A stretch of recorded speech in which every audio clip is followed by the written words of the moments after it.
Hola, a ver, voy a publicar un comentario. Eh, ya estamos en directo. Estoy esperando que os unáis un poquito.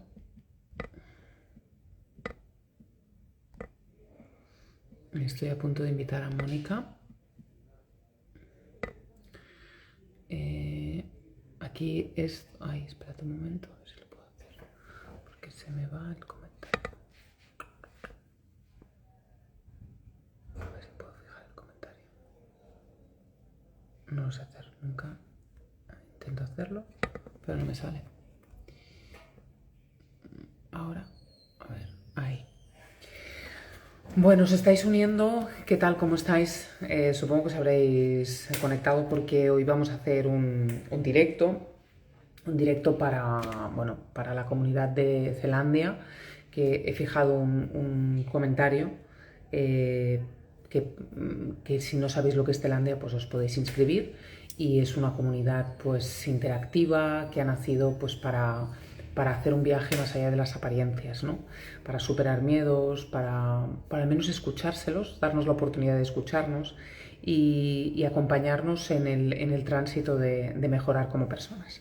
Bueno, dicho esto, inauguré los directos, la serie de directos que voy a ir haciendo con Inma Puig y ahora, aprovechando que mañana, ¿no? Mañana se cumple un año de mi finalista del Premio Planeta, que lo viví además en casa, sola, confinada, con COVID y bueno, mirándolo desde un streaming, toda la gala y bueno, y lo celebré pues como se celebra al modo escritor, ¿no? Que es en soledad. Pues aprovechando que falta un día, quiero que conozcáis a Mónica G. Álvarez, que ha escrito este maravilloso libro sobre el que vamos a hablar, porque me parece muy interesante Noche y niebla en los campos nazis, que narra, yo creo que ella es especialista la puedo considerar, aunque ella enseguida me dirá, no, no soy especialista, bueno, pero especialista en Segunda Guerra Mundial y todo el nazismo, ¿no? Y los estragos que hizo en el mundo.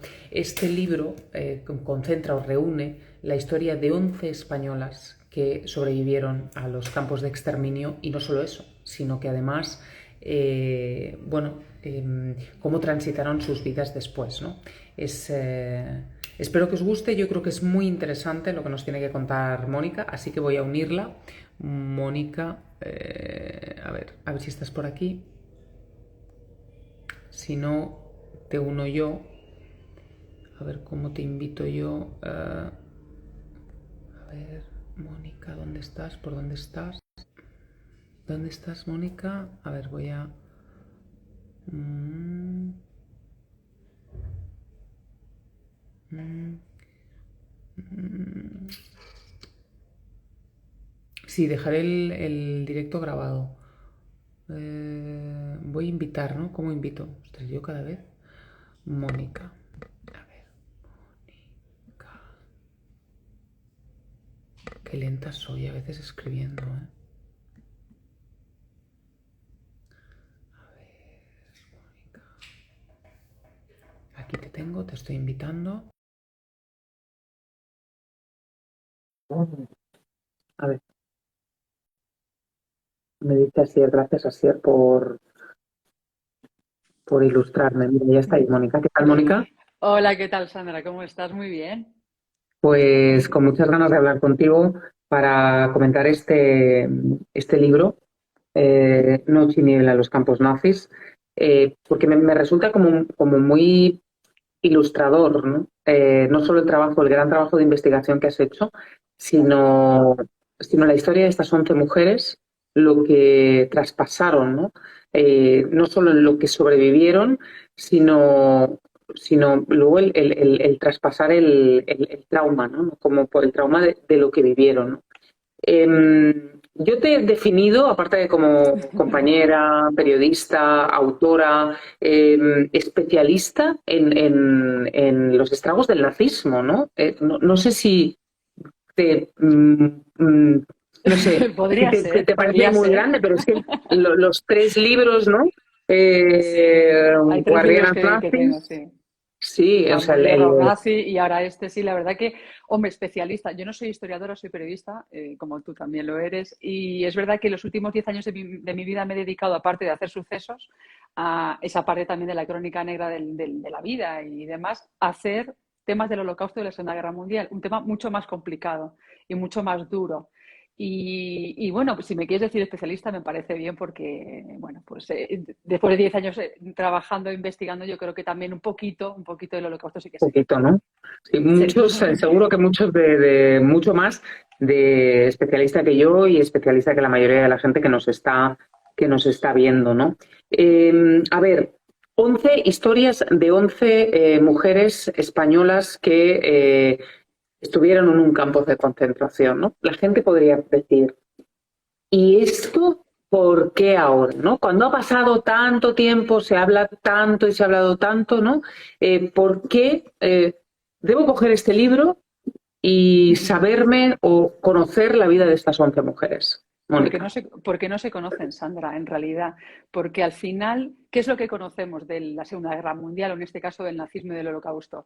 Conocemos mucho más la vida de los hombres, la parte más, la visión masculina, tanto por parte de aquellos que dirigían el Tercer Reich, Hitler, Himmler, Goebbels, como por aquellos que mataban en los campos de concentración, ¿no? Las SS. De la mujer, ¿qué se sabe? Se sabe muy poco y en este caso de las deportadas aún menos. Se sabe mucho de los españoles deportados en los campos de concentración, que salieron desde España para luchar en Francia contra los nazis y llegar hasta Mauthausen, por ejemplo, que es uno de los campos más conocidos y que todo el mundo piensa, pues tenía un abuelo que estuvo en Mauthausen ya. ¿Y las mujeres? Las mujeres también lucharon por nuestro país y sobre todo no es que luchasen, sino que lucharon por la libertad. Y a día de hoy que estamos yo creo que en un momento tan tremendo en el tema ideológico y estamos viendo un poquito vuelta atrás, ¿no? En el tema del odio, yo creo que se hace necesario que se plasmen y se conozcan biografías de mujeres como tú y como yo, normales, que tenían una serie de ideales ciertamente políticos, aunque este libro no es nada político, pero que luchaban por la libertad de todo un conjunto, de todo un país, de todo un continente. Por lo tanto, yo creo que más que nunca, en vista de los mensajes de odio que hay, discursos de odio, es necesario que alcemos la voz por la democracia, por la justicia social, por la libertad y por la tolerancia. Y estas mujeres combatieron eso hace 75 años, cuando el feminismo Madre mía. estaba denostado completamente. Imagínate, ahora salimos a manifestarnos el 8M. Pero Neus Catalá, que fue una de las supervivientes de la comunidad catalana más conocidas, ella se plantó en París, en la embajada, diciendo yo quiero luchar por mis derechos como mujer. Eso en el año 75. Imagínate ahora. Son historias realmente impactantes, ¿no?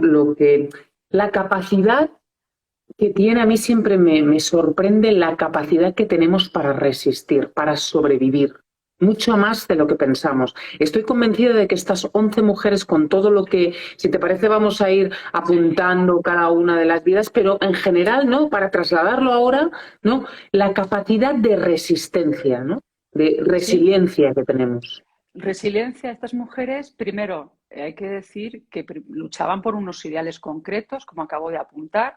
Ellas huyen de España porque estaba el franquismo en aquel momento y se unen a la resistencia para luchar contra el nazismo. Y en ese momento es cuando las apresan. Esas mujeres eran fuertes psicológicamente, sí, pero cuando llega un momento en que las encierran en un campo de concentración, que hemos visto imágenes en documentales y muchos hemos visitado los campos, ¿quién aguantaría ese tipo de circunstancia? Muy pocas personas. Y estas 11 mujeres aguantaron, no solamente aguantaron por lo que ellas creían y luchaban, aguantaron porque se forjó una especie de familia en los campos de concentración. Se apoyaban, había sororidad, había resiliencia, como tú apuntabas, Sandra, había mucha tolerancia. Y fíjate, hay una frase que a mí me impactó y que yo creo que dice mucho, que es que hay quienes en los campos de concentración aprendieron mucho más que la universidad. Fue una escuela para la tolerancia, para el respeto al diferente y para una conversación entre personas distintas. Tú piensas que en un campo de concentración había más de 40 nacionalidades y todas las personas tenían un único enemigo, que era el nazismo. Entre ellas no se querían pelear, pese a las diferentes religiones o ideologías políticas, razas, etnias, culturas. Esas personas buscaban un único enemigo en común contra el que luchar, pero también buscaban ser ese grupo, esa familia en el que sostenerse, en el que tocarse, en el que quererse, porque no tenían a nadie, no tenían nada. Estaban personas despojadas de su identidad físicamente, ya hemos visto imágenes, ¿no?, de esos cuerpos calavéricos.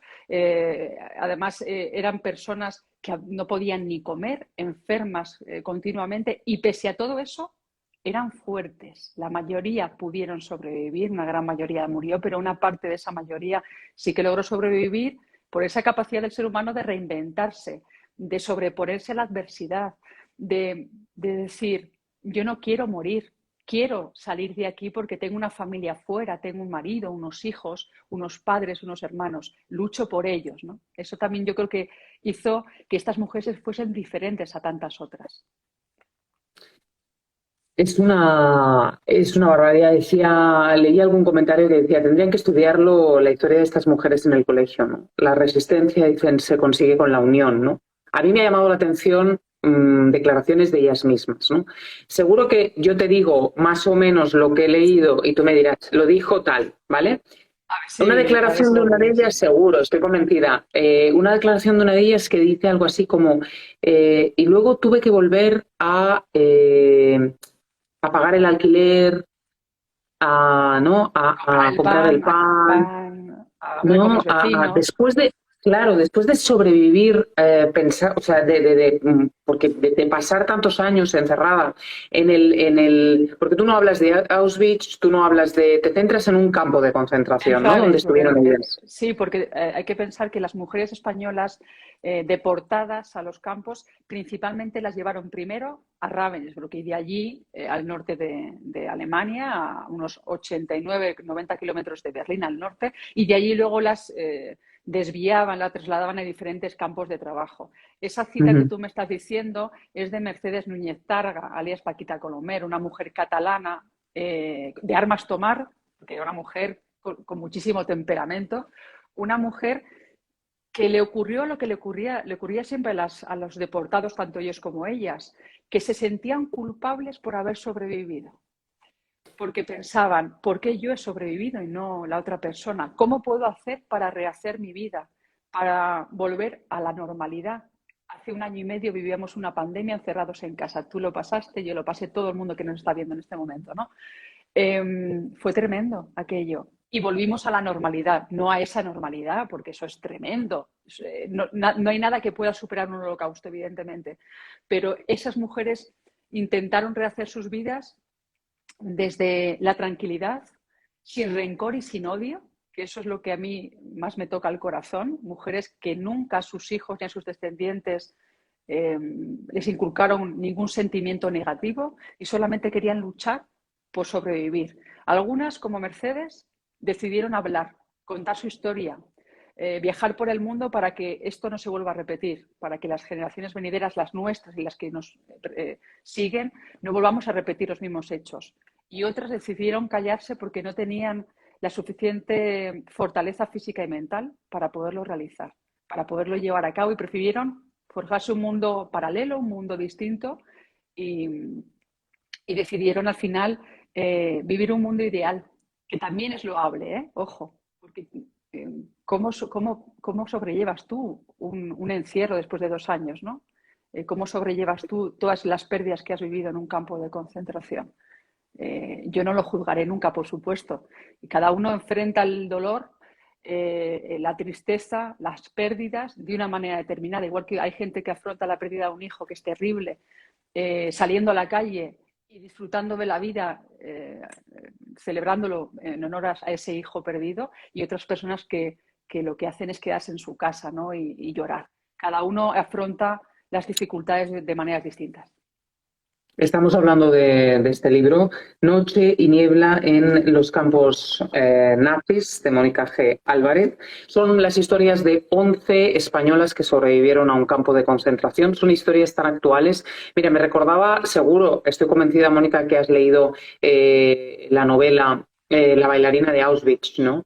Que habla también de esa mujer, ¿no? Que sobrevive al trauma, o sea, que también supera el haber estado en un campo de concentración, en Auschwitz, y cómo es su vida, por eso que hablabas de lo de la culpa, de haber sobrevivido, y cómo teniendo, su marido también sobrevivió, teniendo esa historia tan aparentemente, después de la crueldad y de lo que ha vivido, bonita, no puede resistirlo. No puede resistirlo, ¿no? Bueno, es una historia también que seguro que muchas de estas mujeres les habrá pasado como describías, ¿no? Otra que me gusta mucho es cómo describe cuando la detienen. Te voy haciendo pruebas, ¿eh? Que dice, claro, me separan de mi marido, me detienen, dice, no me torturan físicamente, pero hay otra tortura peor, que es la psicológica, ¿no? Me Bueno, tuvieron durante horas, ¿no? Diciéndome, como confiesas, y tu marido te hace responsable de todo, ¿no? Y a partir de ahí empieza su tránsito hasta que termina en el campo de concentración. si mal no recuerdo es Neus Catalá, lo que a la que le Neus ocurre ese Català. tipo de circunstancia. Claro, en ese momento a su marido le están también torturando diciéndole lo contrario, tu mujer te está vendiendo. Y ella sabía perfectamente que su marido, que por cierto falleció en el campo de concentración, no la iba a vender, no le iba a delatar en ningún momento. Y ella, Neus, yo creo que es el ejemplo de las deportadas, ¿no? De las voces de la deportación española en los campos de concentración, porque esa mujer, primero, cuando llega, enferma, como todas las mujeres que llegaban, enfermó, pero luego decidió grabarse a fuego en su memoria cada cosa que ocurría para poderla contar, porque si no nadie le iba a creer. Y de hecho, cuando sale del campo de concentración, que es la famosa fotografía con una mujer vestida con el vestido a rayas y con un pañuelo en la cabeza, un vestido que, por cierto, tuvo que quemar obligatoriamente porque su cuñada dijo que tenía que olvidarse de lo ocurrido. Eso lo cuento y es una historia un poquito más larga. Ella cuando sale del campo con 35 kilos de peso, aparte de acudir a una especie de balneario para curarse y cuidarse durante 2 o 3 meses, al salir lo primero que hace es volver a la militancia política y después recorrerse Francia en busca de sus otras compañeras de barracón, del campo de concentración de Ravensbrück, para que le cuenten su experiencia, efectivamente es esa la fotografía, para que le cuenten su experiencia y plasmarla en un libro.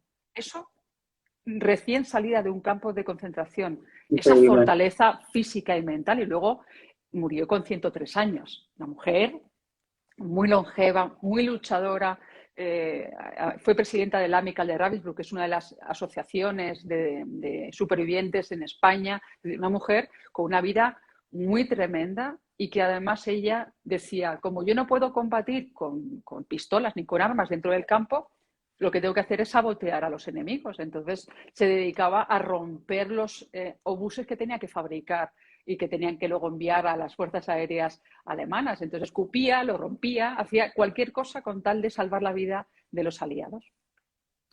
Eh, Estas mujeres, o sea, la vida de, o sea, una de las cosas que han destacado de ti es el trabajo de, no solo de investigación, de poder llegar a, como has dicho, algunas no lo contaron, no decidieron no visibilizar, ¿no? Lo que había pasado. Incluso narras la hija de una de ellas, ¿no? Que no pudo compartir con su madre lo que fue, ¿no? Lo que fue realmente porque su propia madre veló esa experiencia.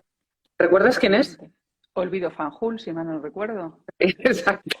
Sí, Sí, muy bien, muy bien.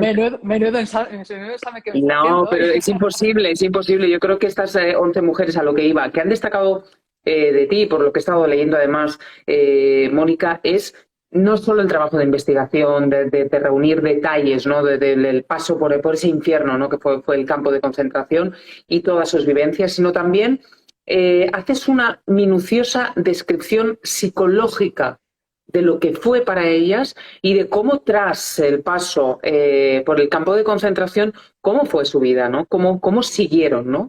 Claro, Con eso. Me parece súper interesante. gracias. La verdad que al final esto es un ensayo periodístico, no es una novela, pero lo narro de tal manera que parece que estás en una novela. Porque Sí, lo que pretendo primero es no aburrir, es entretener, es educar al lector para que aprenda historia de verdad, la historia que no ha encontrado en otros libros, y luego emocionar. Y la única manera de emocionar a un lector es contándole la realidad pura y dura, aunque duela. Y esa emoción parte de, como tú dices, Sandra, de elaborar una minuciosa descripción. Tampoco me regodeo en los hechos, evidentemente, porque no me gusta regodearme, pero cuento cómo se sentían. Es difícil expresar los sentimientos cuando es de uno, imagínate, bastante complicado, pero cuando es de otro, aún más. Ahí he tenido la suerte de contar con las familias, ¿no? De estas mujeres con los que yo he podido charlar durante horas, que me han transmitido la esencia de esas mujeres que ya han fallecido, ¿no? Y ese cúmulo de charlas, de anécdotas, de situaciones que me han ido contando ha podido, gracias a eso he podido conseguir plasmar de la manera más fehaciente posible quiénes eran, cómo se sentían, qué ocurrió después de los campos de concentración, por qué, por ejemplo, te voy a poner un ejemplo para que lo entendamos todos. Cuando salen de los campos de concentración algunas de estas mujeres, después de haber pasado miseria, hambre, enfermedad y estar a punto de morir en una cámara de gas o por trabajos forzados, se vuelven personas mucho más estrictas con sus hijos, en plan educativo, más estrictas, más respetuosas, personas que necesitan tener un orden en su casa, no les gusta que esté la casa sucia, por ejemplo, y eso dice mucho, porque es un trauma que ellas tienen, no les gusta tener la nevera vacía, aunque comen muy poquito, estas mujeres llegaron a comer muy poquito después, eso luego fue un proceso también alimenticio, ¿no? Pero comían muy poquito e incluso del miedo que tenían de no tener comida, se guardaban comida en su propio bolso cuando iban a un restaurante. Ese es el proceso psicológico que estas mujeres tuvieron y sufrieron y que por suerte muchas de ellas lograron superar a su manera, contando, como decía hace un momento, contando de qué manera o de qué modo es imprescindible que las nuevas generaciones no nos olvidemos de lo ocurrido, ¿no? Y que aprendamos y que resistamos. Es decir, Lise London decía, el resistente nace cuando sabe decir que no a aquello que considera injusto. Somos resistentes de lo qué injusto. bonita Yo, frase, ¿eh? claro, yo creo en ese tipo de resistencia. Y cuando uno cree en ese tipo de resistencia, tiene que decir que no al odio, a la intolerancia, a las faltas de respeto, a las guerras. Tiene que decir que no a todo aquello que atenta contra los derechos humanos. Por lo tanto, yo con este libro, Sandra, me he vuelto aún más resistente de lo que ya era. Es inevitable, claro. Es lo que te quería preguntar, ¿no? ¿Qué te han aportado estas 11 mujeres? Porque sabes mucho más de lo que has plasmado en el libro, ¿no? Porque al final uno cuando escribe pues tiene que limitarse, ¿no? No puedes hacer una enciclopedia, ¿no? Has tenido que elegir de todo lo que has ido investigando los hechos o narrarlo de tal manera, pero ¿qué te han aportado estas 11 mujeres? Esperanza, esperanza en el ser humano. Pese a todo lo que nos rodea, pese a todas las situaciones malas que pueda haber y pese a todo lo que veamos en las calles últimamente de delitos de odio, me han dado esperanza en el ser humano. Esa parte que tanto ruido hace es eso, una pequeña parte, una ínfima parte, porque el ser humano es bueno por naturaleza. Y estas mujeres al final lo que hacen es arrojar luz a sus vidas, ¿no? E intentar que la maldad no cubra toda la bondad del mundo. Y me ha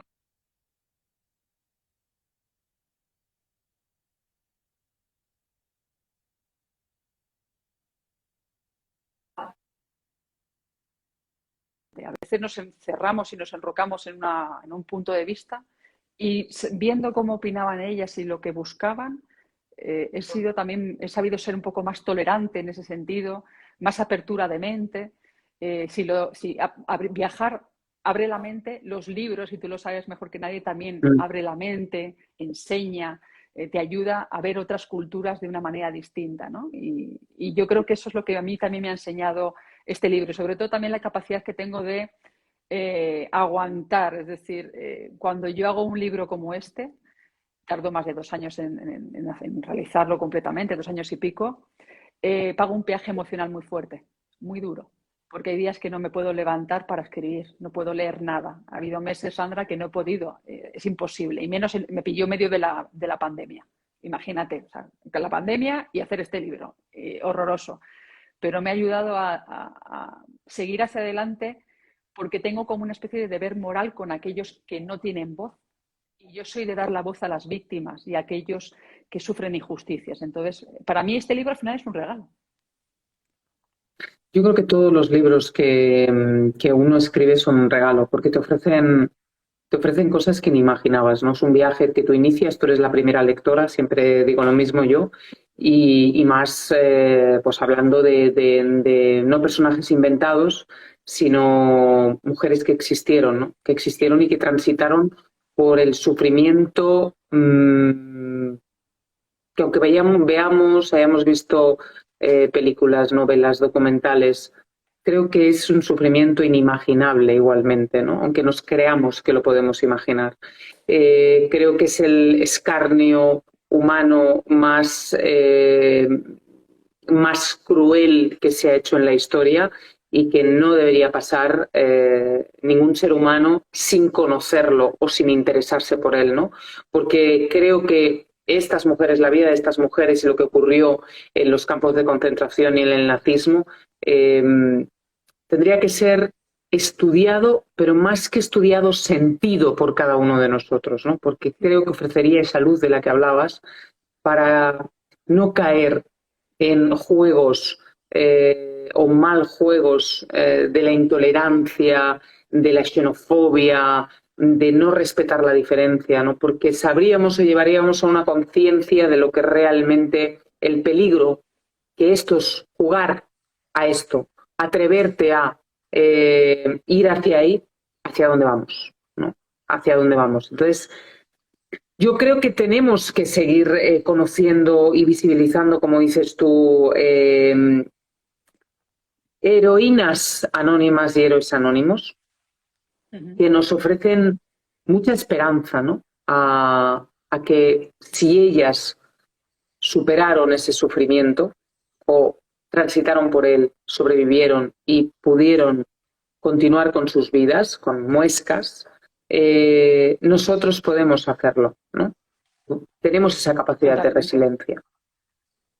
Totalmente. Yo creo que echando la vista atrás, todos los problemas son importantes y a cada persona le afecta de una manera y evidentemente, pero hay que aprender también de los de atrás, ¿no? De nuestros antepasados, precisamente para utilizar esas enseñanzas como armas, entre comillas, de fortaleza, ¿no? Y plantar semillas de bondad y no dejar que el germen del odio se crezca entre los hierbajos que tenemos en la sociedad, ¿no? Entonces, eso es lo más importante. Violeta Freeman lo decía, no quiero que el germen del odio siga brotando, por eso sigo hablando, ¿no? Por eso elevo mi palabra. Y eso es lo principal. Y tú lo decías, Sandra, es indispensable que en los colegios, por ejemplo, los chavales, los menores, primero que sepan lo que es el Holocausto, que sepan lo que es la Segunda Guerra Mundial, que sepan lo que es un campo de concentración, que cuando yo veo encuestas y los chavales dicen que no lo saben, a mí eso se me pone, me cojo unos cabreos que no te lo puedes ni imaginar. Deben de saberlo, porque están en una época de sus vidas, una etapa tan sensible, tan vulnerable, que están haciéndose adultos y tienen que saber por dónde tienen que encaminarse, ¿no? Y si no lo saben, puede venir una influencia negativa, esa intolerancia, ese germen del odio, esa xenofobia, ese racismo, y les puede desviar del camino, que es el camino correcto serían los derechos humanos. No hay otro, ese sería el camino. Y esto impediría seguramente, el conocer estas historias, impediría precisamente que los jóvenes se conviertan en intolerantes y se conviertan en aquello que yo más detesto en la población, que es ser unos auténticos imbéciles. Absolutamente, absolutamente, y unos inconscientes, ¿no? Ignorantes sobre hacia Totalmente. dónde. Al final es un camino de elección, porque fíjate que estas 11 mujeres, ¿no? Eligieron. Con la poca, o sea, con la estrecha carretera de elección que tenían, porque era muy Sí. poca, porque se quedaron, pero eligieron, y eligieron, yo creo que eligieron muy bien, No sé si estás de acuerdo conmigo. Sí, eligieron la libertad, no la suya propia. Hoy estamos en una sociedad hoy en día que es una sociedad egoísta. Los chavales miran su ombligo, no miran alrededor. Ellas luchaban por la libertad de todo el colectivo. Eran unas mujeres altruistas. Y eso es lo que tenemos que además animar a que los chavales sean, ¿no? A nuestros chavales y nuestras chavalas, a que sean personas altruistas, generosas, que luchen por el colectivo, no por uno mismo solamente, ¿no? Y por unos valores esenciales en el ser humano, independientes de la política, que tienen que ver con esa diversidad, ese ayudar al que más vulnerable es, no señalar a la persona, de ahí que se cometen muchas veces, y lo estamos viendo en los últimos años, el tema del aumento del acoso escolar, del bullying, ¿no? Parece que se premia al acosador en vez de aquel que combate ese tipo de acoso, ¿no? Entonces yo creo que es esencial combatir desde todas las esferas, en casa como con la educación de unos padres, en el colegio, pero también nosotros como sociedad y por supuesto las instituciones y los gobiernos. Sí, yo creo que últimamente, Mónica, está tan politizado todo que es más qué tendencia eres, ¿no? Y yo creo que esto hay que empezar a separarlo y decir, vamos a olvidarnos de la tendencia y vamos a apostar por el ser humano, ¿no?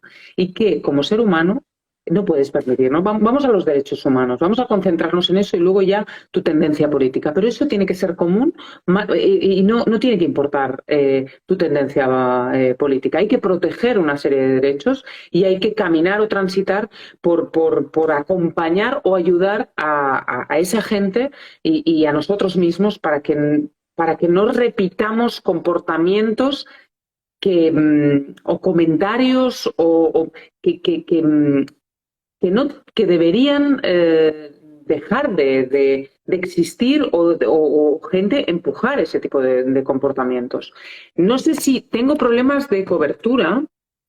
Estoy con unos problemas de cobertura tremendos, me parece. Mónica, no sé si te he perdido, si he perdido mi directo.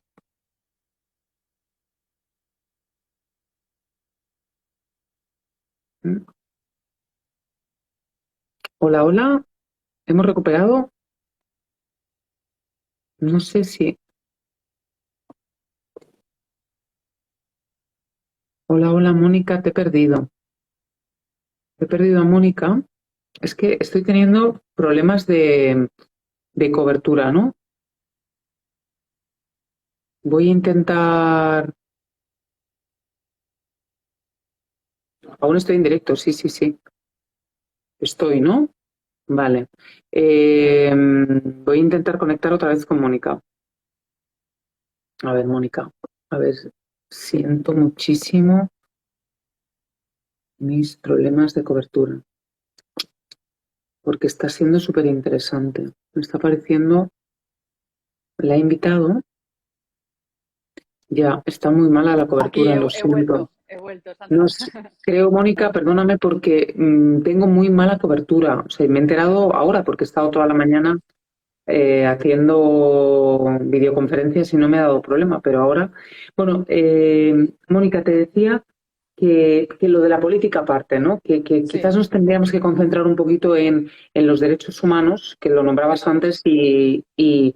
y no que nos catalogan. No, es que si cuentas esto es no, si cuento, quizás soy humanista. O sea, y apuesto Pero por no el, vamos, por, claro, o sea, es como el feminismo es de izquierdas y no es de derechas. No, perdona, el feminismo es la igualdad entre el hombre y la mujer. Punto. Y eso es lo que tiene que saber un chaval o una chavala de 12, 13, 15 años. Da igual el color político.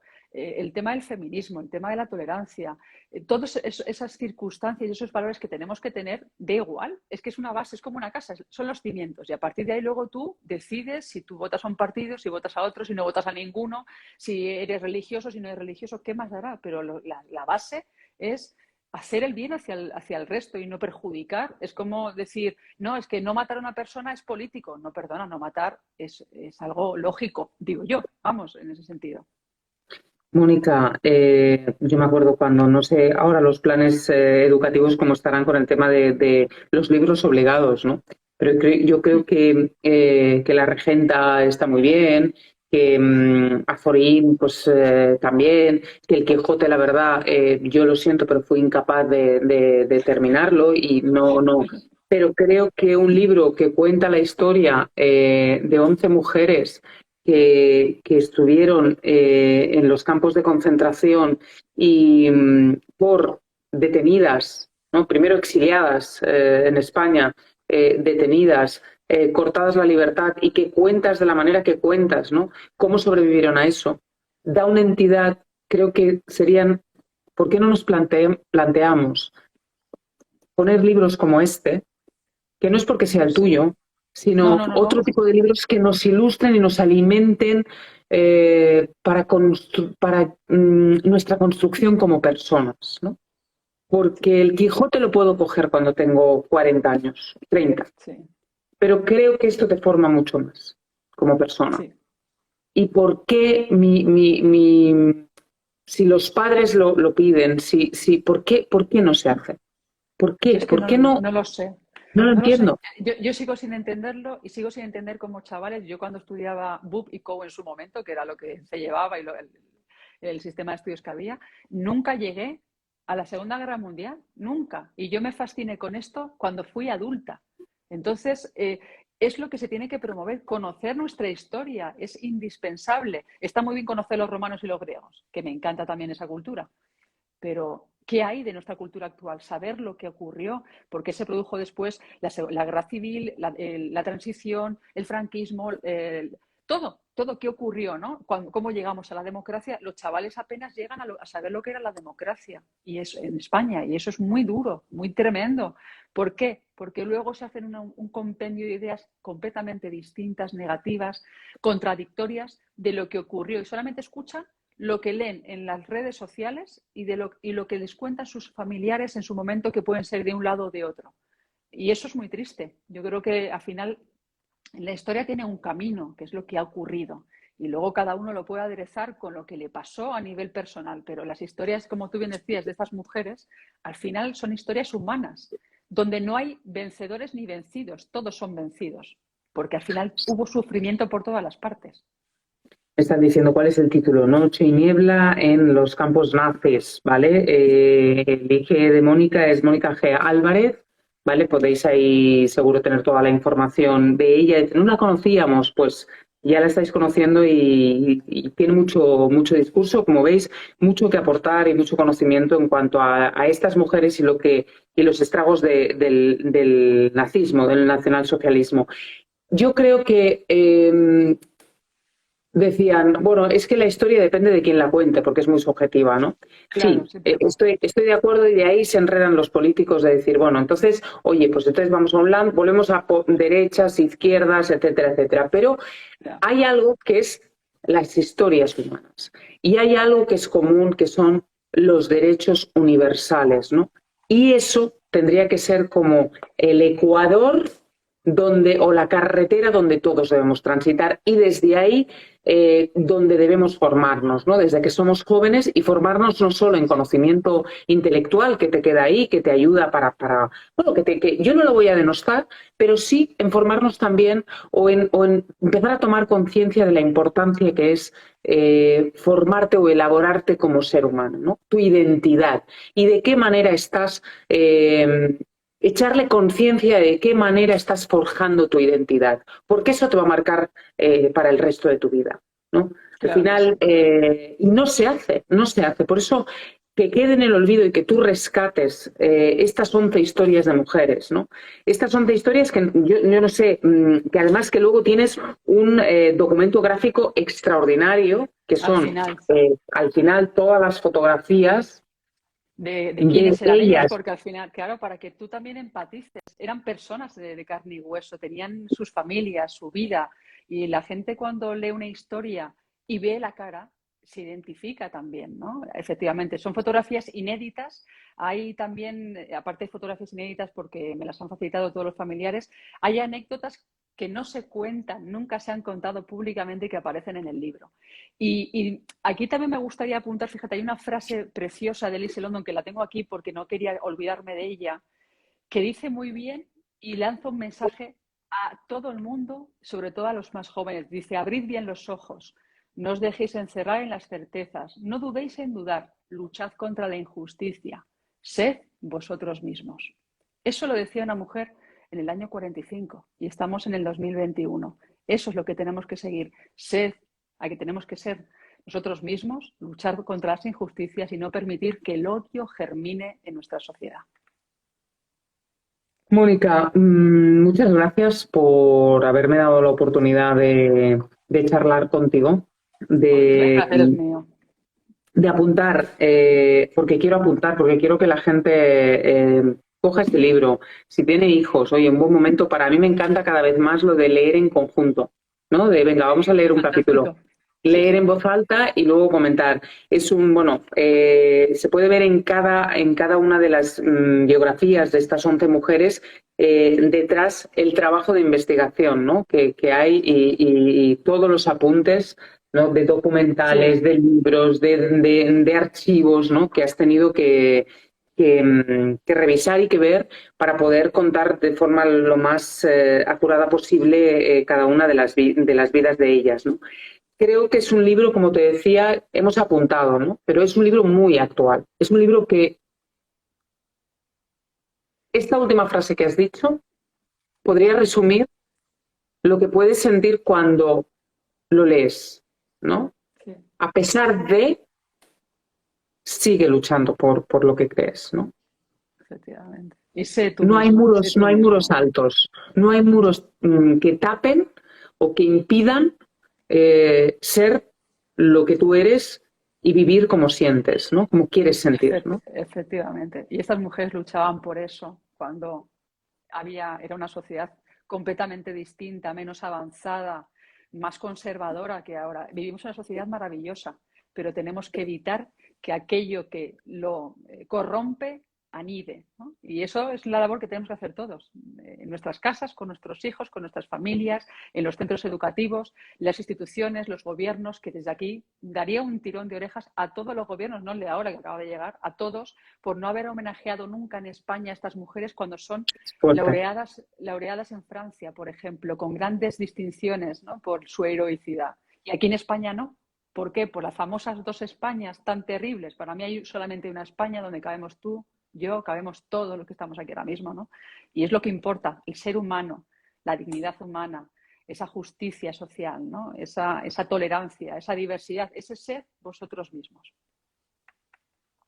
Mónica, muchas gracias por esta apertura de ventanita, ¿no? Que nos da este nuevo mundo, este mundo, ¿no? El abrir ventanas, aunque siento de verdad la mala cobertura, porque se te ve un poco pixelada, pero bueno, yo creo que la gente que quiere investigar un poco más sobre la vida de ellas tiene tu libro, tiene tu Instagram y todas las colaboraciones como periodista que haces y bueno, que te agradezco que seas una voz más, ¿no? Para que erradiquemos del mundo los mensajes que no llevan al enaltecimiento del ser humano y de los derechos universales. Gracias a ti por también ser la voz que permite que esto suceda, ¿no? Por combatir la intolerancia y por combatir y hacer posible que esas voces sigan sonando y sigan teniendo esa presencia de historia. Gracias de todo corazón, Sandra. Un abrazo y un beso enorme. Gracias, Mónica. Gracias. Pues la verdad es que me ha encantado hablar con Mónica. A ver, no sé cómo... Que como tengo tan mala cobertura, estoy aquí ahora. Me ha encantado, yo no sé a vosotros si os ha gustado, es una charla muy interesante.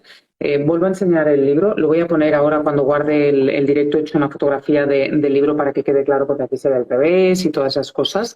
Título, Noche y niebla en los campos nazis, historias heroicas de españolas que sobrevivieron al horror, de Mónica G. Álvarez, editorial Espasa. Y dice, su voz fue y sigue siendo un ejemplo de heroicidad. La verdad es que Mónica ha hecho una mínima parte del resumen de lo que son estas 11 vidas en estas páginas que te dejan como muy reflexiva y muy pensativa de a veces de las cosas que destacamos, de las cosas que dejamos en el olvido que tendrían que estar en primera página. como son estas mujeres, estas 11 mujeres que, fíjate, han sido laureadas en Francia, pero aquí no han tenido ningún reconocimiento por parte de ningún gobierno español. Gracias por estar dentro de esta ventanita de este jueves. Seguimos en lo de Zelandia.es, seguiré haciendo y organizando directos en esta comunidad abierta para la gente que quiera seguir creciendo, creciendo interiormente, creciendo creciendo como ser humano, aprendiendo y quererse, aceptarse y abrir la mente. Muchas gracias.